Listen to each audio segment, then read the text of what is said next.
Welcome.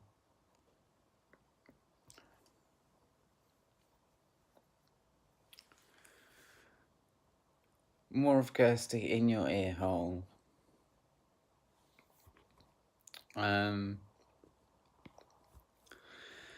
So where do I begin? How do I slowly get into this?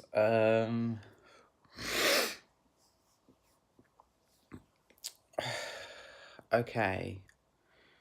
I caned a gram of CBD yesterday. I'm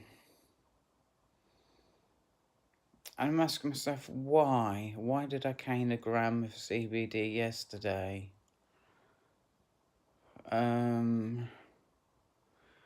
It was probably because the amount of coffee I was drinking.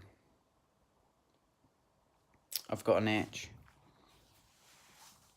I'm always itching down here. I don't know why.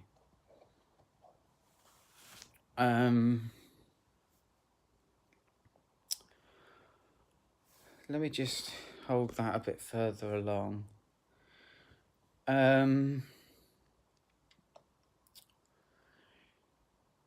I did a CBD review.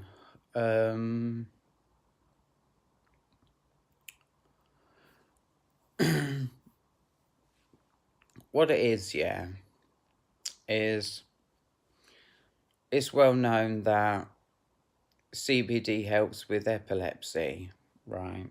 It's a bit of science for you here. So, you know, I'm lucky because I did a year of chemistry, but it's pretty simple. Okay. The mind has it's like the mind has taste buds in it. Okay.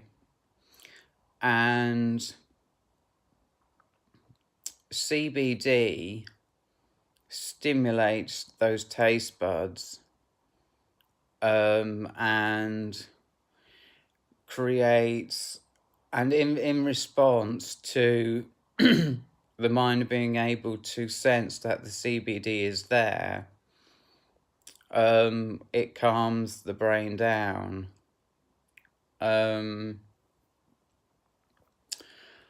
And yeah, pretty simple, really. There's many neurotransmitters that do different things, and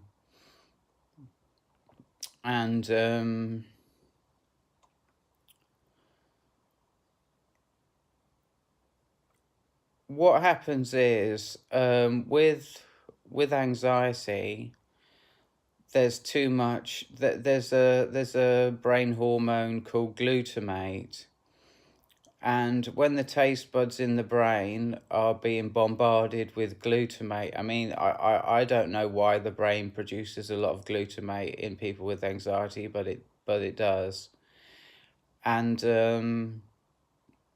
when there's too much glutamate, it causes the brain to stress out. And the CBD, what it does is it has the opposite effect. It calms things down. And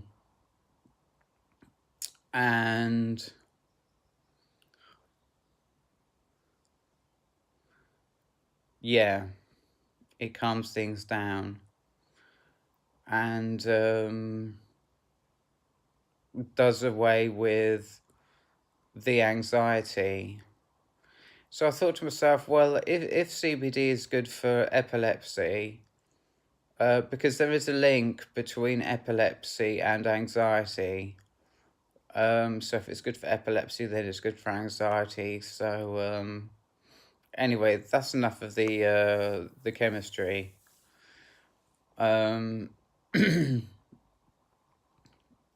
And so now I'll move on to my feelings.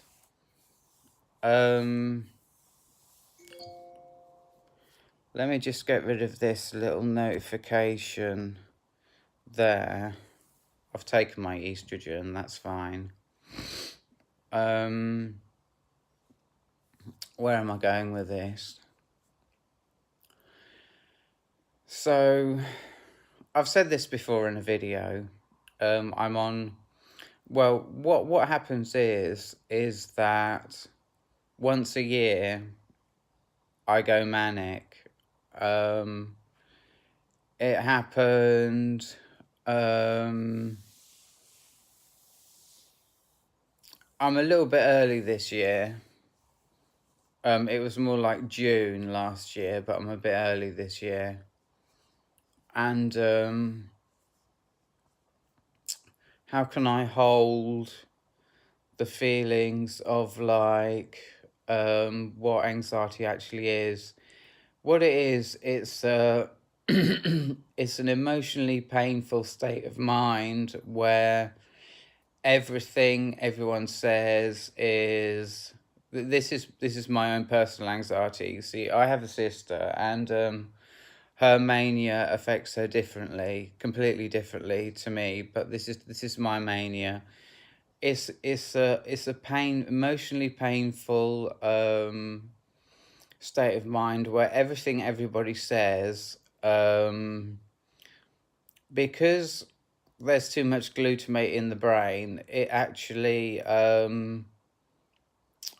affects the way the brain works, and the mind is unable to see these comments for what they are, and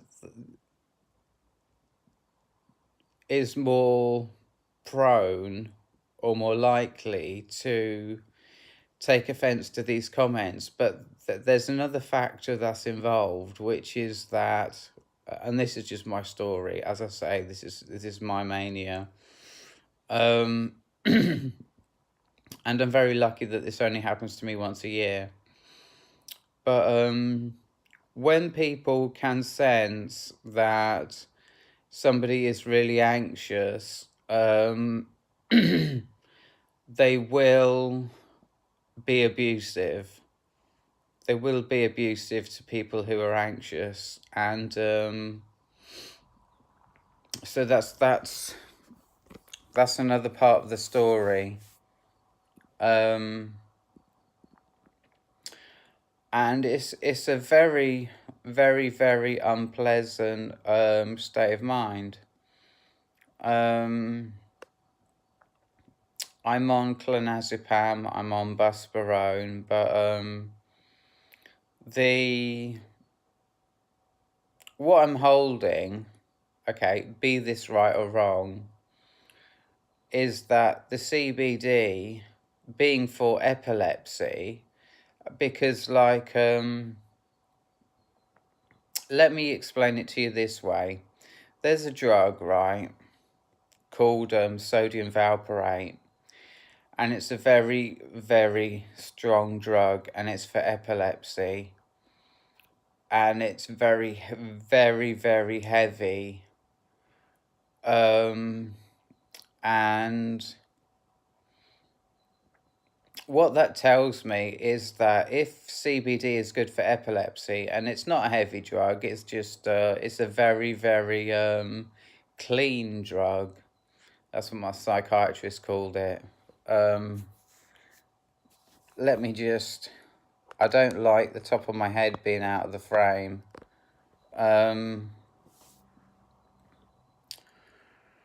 It's a very light drug, but it does a very powerful effect on the glutamate, the hormone that causes anxiety. And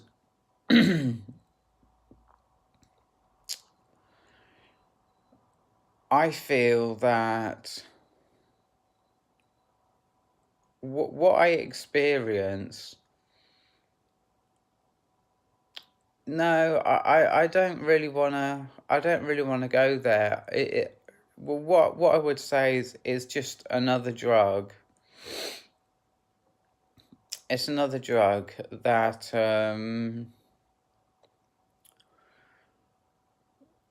I just, what I believe, right, is that it's a very powerful drug. But not in the way of like clouding the mind, affecting the mind's ability to function, things like that. Because everybody knows that CBD is not marijuana. It doesn't get you high. It doesn't trip you out. It doesn't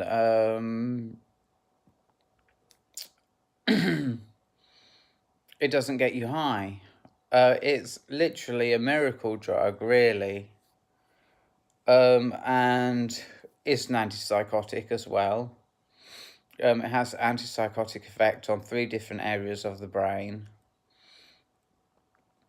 And together with the clonazepam, the buspirone, and the CBD, there's been a huge change. The huge change is that, like I say, when I've got anxiety, people will be rude to me. And being transgender, right? When I'm in that state of mind, I will get about 50 comments a day that are blatantly rude. Say 25 of those are me believing that it was meant in a rude way when it wasn't, but 25 of those comments will be malicious. And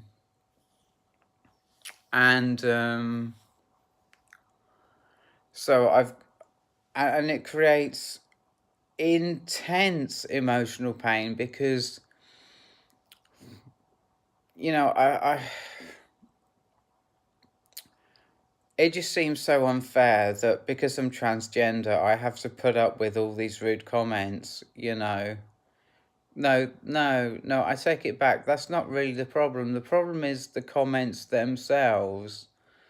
What happens is, getting all these comments actually raises my anxiety, until I reached like a crisis point, which happened when I was at the doctor's and I had to be given clonazepam.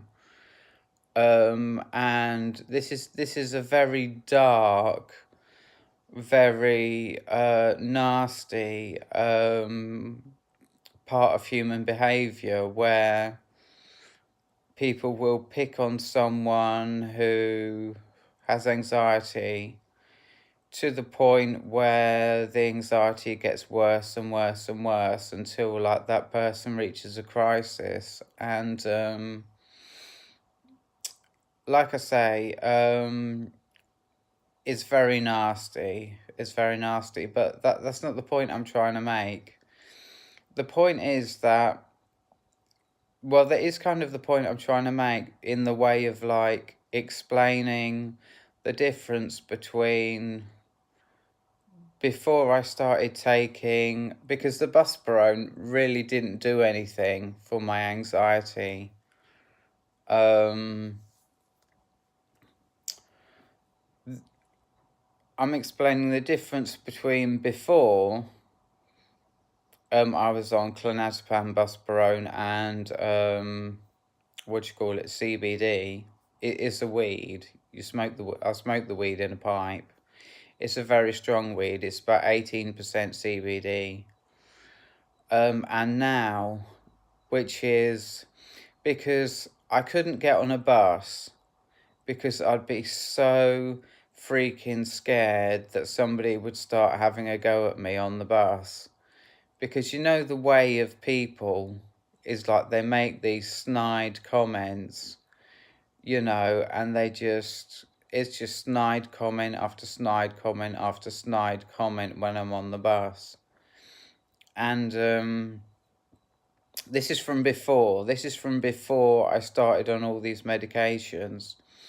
But now, because I don't have the anxiety, I feel completely relaxed. when I get on a bus, I'm just chilling. I'm just enjoying the bus ride. I'm in a really happy space. I'm really confident. I have zero anxiety about people saying things to me. And what that means is that people don't say things to me. People just leave me alone. And I guess this is a lesson in human nature, really. Um, yeah. So that's my video, and I hope you enjoyed it. Um, and what can I say? I know that some people don't take medication for their anxiety. Like I say, I'm very lucky. I only need to take medication once a year because I go through like a manic episode once a year. And I can't be grateful enough for CBD.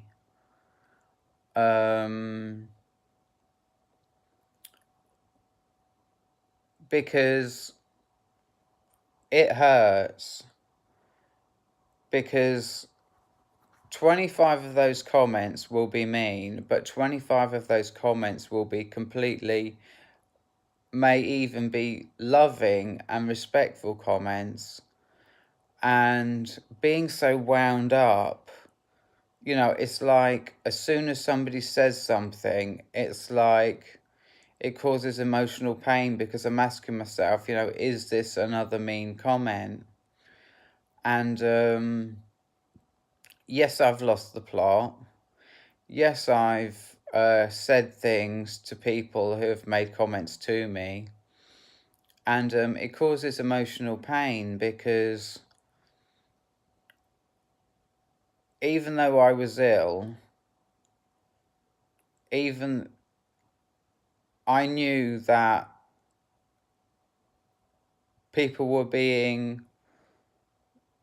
people were loving on me, and I couldn't respond back to that. I could only respond back to that with negative feelings towards what they were saying, and that really hurt. And yeah, so that was really painful. So that's another way where see because now I can be fucking with strangers in a very happy way. They make their comments, and I appreciate the love behind what they're saying, and I'm in a very happy place because it's like my cognitive abilities have gone up. My awareness has gone up, and I can now understand people more. I can now hold space for what people are saying in a more positive, more loving way. And it's really made my life a lot better. It's made my life more enjoyable. Because what is life if it's not for appreciating people, you know? Um, I I spend a lot of time just traveling around. I met Carol. I spent Sunday with her. I've got shop mobility. I've got the cathedral, so I am around people. But for the most part, I'm on my own, just traveling around.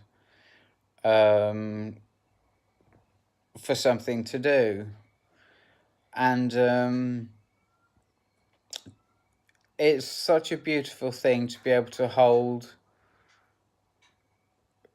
people's real intentions for what they're saying. And I've got all these drugs to thank for that. And I'm looking forward to when this manic episode is over, and I can hold that space. And it's about being confident. It's about loving on people. I'm trying to think. There's a post on Tumblr of something about this. Don't know if I can remember it. Something about there's nothing more pleasant than being kind to people or something.